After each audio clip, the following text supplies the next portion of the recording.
নীরবের কাছে ছেলে মেয়েদের অবাধ মেলামেশা কোনো ব্যাপারই ছিল না। একদম নরমাল একটা ব্যাপার ছিল।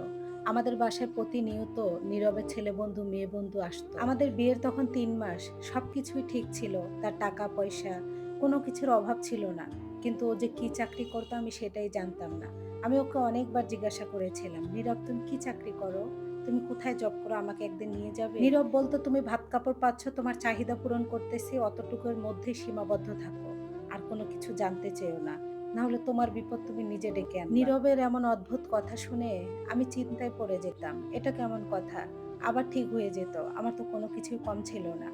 আমি চলে আসার পর যখন জানাজানি হয়ে যায়, আমার নামে মিসিং ডায়েরিও করে আমার বাবা-মা। আমি বাধ্য হয়ে আমার মা-বাবার সাথে যোগাযোগ করে আর বলি, "আমি অনেক ভালো আছি, বড়লোক ছেলেকে বিয়ে করেছি।" আমার মা-বাবা ১ম বিশ্বাস করতে পারেনি। যখন প্রতিনিয়ত ভিডিও কলে আমার মাকে দেখাতাম, তখন মা তো আমার অন্যায় আবদারটা মেনে নেয়। বলে, "তোর সুখে আমাদের সুখ।" আমি যে বাড়ি থেকে পালিয়ে এসেছি এটা আমার শ্বশুর-শাশুড়ি তখনও বিশ্বাস করতে পারেনি। তারা বারবার থানায় যাচ্ছিল আমাকে খোঁজার জন্য। আমার ভাই একরকম বাধ্য হয়েই বলে, "আমার বোন ভালো আছে, ওকে আর খুঁজেন না। বড়লোক ছেলেকে বিয়ে করেছে।" এটা আমার শ্বশুর-শাশুড়ি বিশ্বাস করতে পারে না। ওইদিকে আমার প্রবাসী স্বামী আমাকে হারিয়ে প্রায় পাগল কাঁতার। বারবারই আমার শ্বশুর-শাশুড়িকে থানায় পাঠাচ্ছিল। আমার ভাইয়ের কাছ থেকে সব তথ্য আমি পাচ্ছিলাম।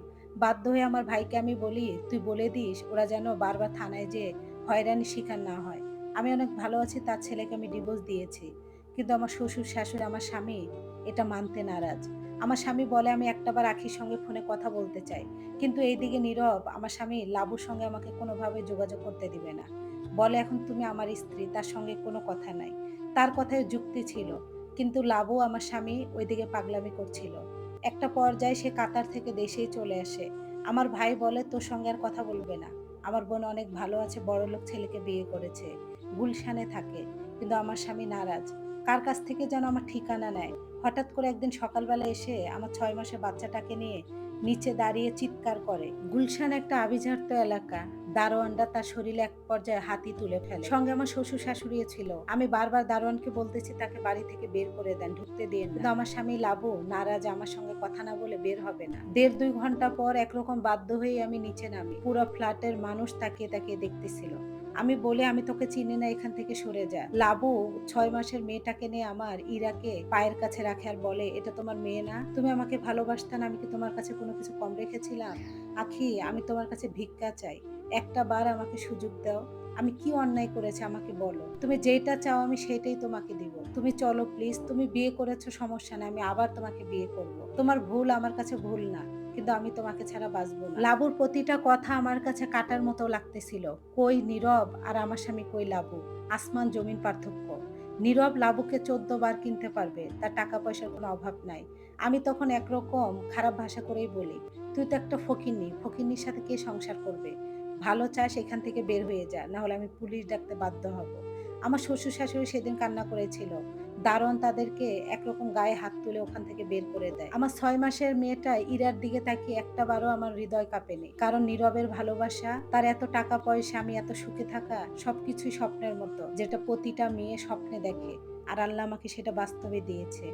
আমি কখনো কি নীরবকে ছেড়ে লাবুর কাছে যাব? কখনোই না। ওইদিন লাবু চলে যাওয়ার পর বিন্দু মাত্র আমার গিল্টি ফিল হয়নি। আমি তো ভালোই আছি। এইভাবে আমার বিয়ের ৩.৫ মাস। আমি নীরবকে অনেক বায়না করি, "তোমাদের বাড়িতে যাব।" আমার শ্বশুর-শাশুড়ি আমার সঙ্গে ফোনে কথা বলতো, কিন্তু আমার শ্বশুর বাড়িতে এখন আমার যাওয়া হয়নি। নীরব বলে, "যেতে হবে না, এখানেই তুমি ভালো আছো।" আমি বলি, "না, আমি তোমাদের বাড়িতে যাব।" আমার কথায় বাধ্য হয়ে নীরব আমাকে তাদের বাড়িতে নিয়ে যায়। বাড়িতে যেয়ে আমি যেটা দেখি তার জন্য আমি মোটেও প্রস্তুত ছিলাম না। আমি ছাড়াও নীরবের আরো ৩ টা স্ত্রী আছে। ২ টা বাচ্চা এসে বাবা, বাবা বলে জড়িয়ে ধরলো। আর নীরবের ৩য় স্ত্রী প্রেগনেন্ট। পায়ের নিচ থেকে যেন মাটি সরে গিয়েছে। কি বলে, আমি কাকে বিয়ে করেছি? নীরবকে কান্না করে যেয়ে বললাম, "তুমি বিবাহিত? তোমার স্ত্রী আছে?" নীরব তখন হেসে সিগারেটের ধোঁয়া আমার মুখের উপরে দিয়ে বলল, "তাতে কি? আমি তো ১০ টা স্ত্রী রাখার ক্ষমতা রাখি। আমার কি কোনো কিছু অভাব আছে?" নীরবের কথা মিথ্যা না। নীরবের গ্রামে রাজকীয় বাড়ি। কোনো কিছুর জানি কমতি নাই। নীরব আমার মাথায় হাত বুলিয়ে দিয়ে বলল, "তোমার কোনো কিছু অভাব পড়বে না। আমি আরো ৫ টা বিয়ে করতে পারি। ওই যে ৩ জন স্ত্রী আছে, কখনো তো আমাকে বাধা দেয়নি তোমাকে বিয়ে করতে।" কিন্তু বুকের ভিতর কোথায় জানি কষ্ট হচ্ছিল। নারী স্বামীর ভাগ কখনো কাউকে দিতে চায় না। আমার শ্বশুর বলল, আমার ছেলে কতই না বিয়ে করে আবার কতই ছেড়ে দেয়, কি আসে যায়, তুমি ভাত কাপড় পাওয়ার মালিক, আর তুমিও তো বিবাহিত ছিলে, তোমারও তার একটা স্বামী। শ্বশুরের কথাটা যেন বুকের এক সাইডে যেয়ে তীরের মতো বিঁধে পড়লো। একদিকে অপমান আর একদিকে সত্যটা যেন বের হয়ে আসতেছিল। আমি স্বামী সংসার ছেড়ে এসেছি, এটা সত্য, কিন্তু নীরব কতগুলো বিয়ে করেছে, মানে এর আগেও তাহলে বিয়ে করেছিল? নীরব তখন মুচকি হাসি দিল। আমি নীরবকে ফিসফিস করে বললাম, যেহেতু আমি নতুন গিয়েছিলাম ওই বাড়িতে, আমি কান্না চেপে রেখে নীরবকে বললাম, বাবা কি বললো? নীরব বলে, যা বলেছে সত্যি বলেছে, এত কিছু ঘেটো না, তাহলে নিজের বিপদ নিজে ডেকে আনবা। আমি আর কিছু বললাম না, চোখের পানি মুছে বাস্তবটাই মেনে নিলাম। স্বামী সংসার ছেড়ে এসেছি, তার টাকা পয়সা কোনো কিছুর অভাব নাই, তাহলে এই স্বামী কিভাবে আমি ছেড়ে যাই? বাস্তবটা মেনে নিয়ে নীরবের সাথে সংসার শুরু আমার। ওখানে আমি 2 দিন ছিলাম, তারপর আবারও আমরা ঢাকায় চলে আসি। এভাবে কেটে যায় 6টা মাস। নীরব কোনো অফিসে যেত না, কিন্তু নীরবের টাকার অভাব ছিল না। বান্ডিল বান্ডিল টাকা আনতো, আমার সামনে এনে কত বান্ডিল যে টাকা রাখতো আর বলতো, ধরো যত ইচ্ছা তত খরচ করো। আমার বাবা মাকে আমি অনেক টাকা পাঠাতাম, যখন যেটা মন চাইতো সেটা করতাম, যখন যেখানে ইচ্ছা করতো সেখানে চলে যেতাম, কোনো কিছুই যেন নীরবের বারণ ছিল না। নীরবের এই টাকা দেখে আমার কৌতূহল জাগতো, নীরব কি করে, তাহলে এত টাকা কোথায় পায়? আবার টাকার গন্ধ, টাকার মায়া দেখে ভুলে যেতাম, যা করে করুক, আমি তো ভালো আছি। এভাবে কাটছিল নীরবের সাথে আমার সংসার। ওই দিন সোমবার ছিল, কাজের খালাকে বলে গেলাম সব কাজ করে রাখেন, আমি জিম থেকে এসে খাবারটা খাবো। আমি জিম থেকে আসি 3টার সময়, কিন্তু ওই দিন আগেই আমি বাসায় ফিরি, তখন বাজে 2টা।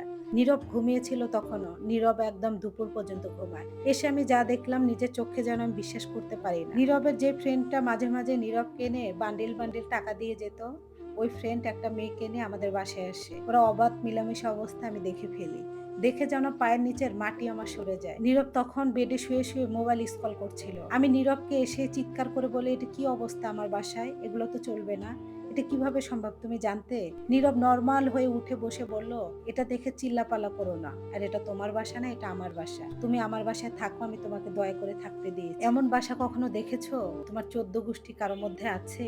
নীরবের কথাটা শুনে যেন আমার কণ্ঠটা আটকিয়ে গেল, গলা দেওয়ার কথা বের হচ্ছে না। নীরব আরো নর্মাল হয়ে বলল, এটা দেখে ভয় পাওয়ার কি আছে, এটা কি এমন ব্যাপার ঘটেছে, এটা তো নর্মাল, আর যা দেখেছো ভুলে যাও, এটা রোজকার ঘটনা, আস্তে আস্তে সবকিছুই জানতে পারবা, আর এটাই তো আমার কাজ। কথাটা শুনে যেন পায়ের নিচ থেকে আমার মাটি সরে গিয়েছে। এটা ওর কাজ, কিভাবে সম্ভব? এই লাইভ স্টোরিটার 3য় পর্বের জন্য অপেক্ষা করুন। ধন্যবাদ সবাইকে।